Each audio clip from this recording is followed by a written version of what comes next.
Okay, so you're originally growing up in Colombia, and then you guys go back to the U.S. Yeah. We make it through Mexico. Right. And we get back to the States.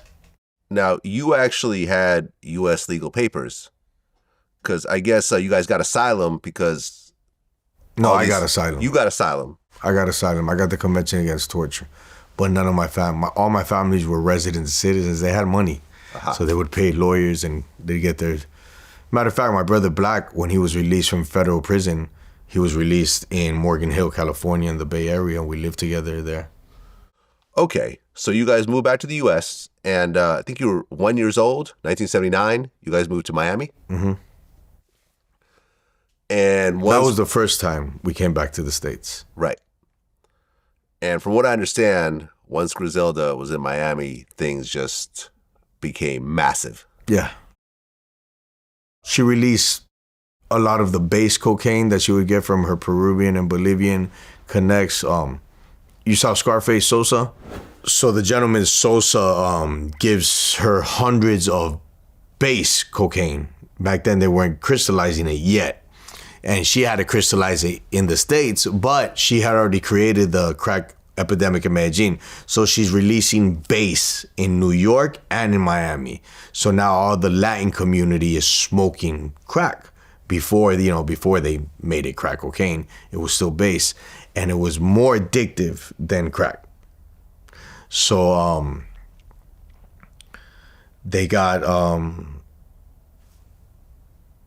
a stronghold in the Miami market because now they're crystallizing the cocaine as well. So now the Cubans are involved. She's paying them to be her corner dealers. She's basically mimicking what she did in New York, but now in Miami.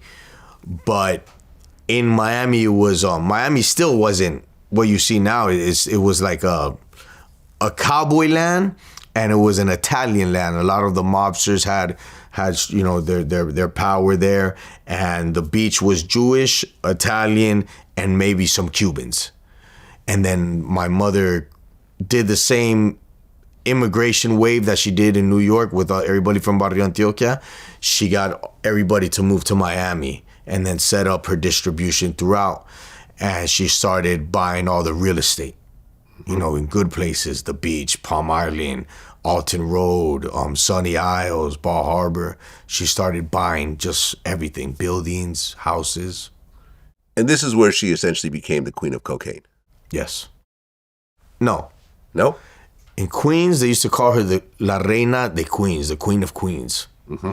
And then then in Miami, yes, she becomes the queen of cocaine.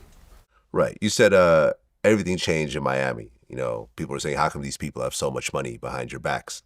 Yeah. And, people started to really talk. There's rumors that she was making over $1 billion. Yes. She had 1,500 dealers on payroll, distribution from Miami to LA to everywhere else. Everybody worked for my mother. Everyone worked. Judges, cops, name it. Everybody worked for my mother.